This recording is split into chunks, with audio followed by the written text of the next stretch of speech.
For every project in Lesson 5, we're going to use one workbook with all the worksheets in it. And so from Canvas, download the Lesson 5 assignment, and it will look like this when you open it. And down here, it's got all the different worksheets that we're going to use. So for 5-1, we're going to use Game Stats. So click on Game Stats once you get it downloaded and opened. And we're going to put in some formulas. The first formula, we're going to start with E3. And this is game stats, how many games somebody plays and how many we're going to calculate average wins, how many losses, just do some simple formulas. So the first one in E3, let's type equals, because formulas always start with equals. And we're going to put in some functions, which mean they do different things. Like we've already seen sum, S-U-M, which just adds certain cells up and gives a total. So this one we're going to do average, the average function. So put on caps lock and type in average, and then open parentheses. And once we have that function typed in with open parentheses, then we can just select which cells we want. And so we're going to select B3 through D3. So click right in the middle of B3 and drag over to D3.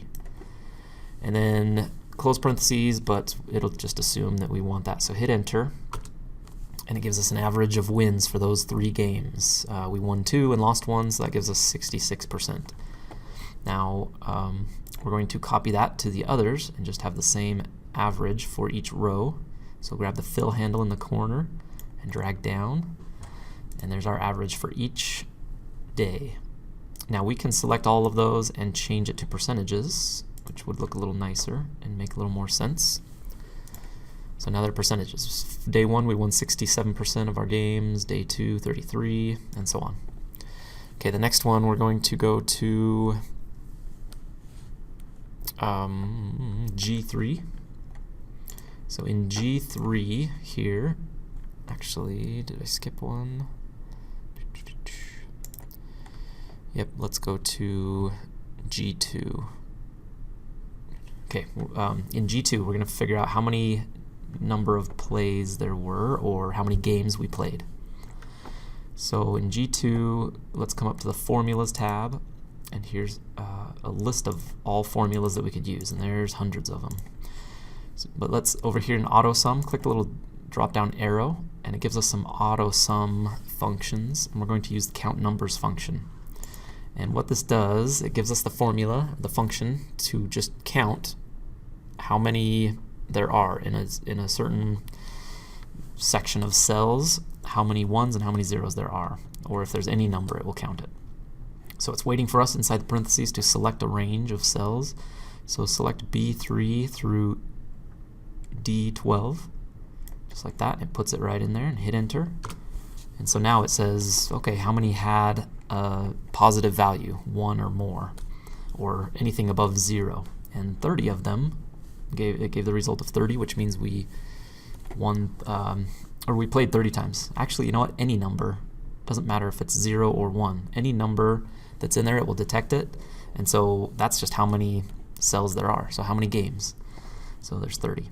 Now total wins will give us 1 or more.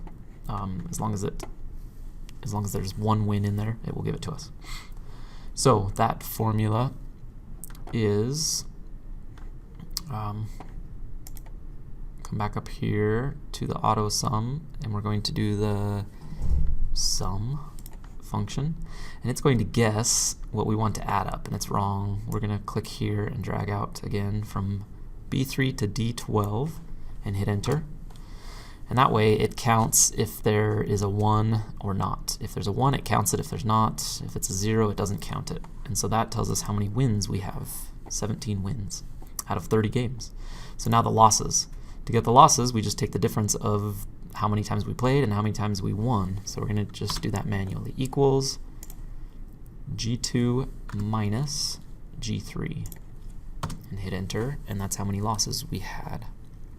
Okay, the last thing is to just show these formulas, just so we know how to do that.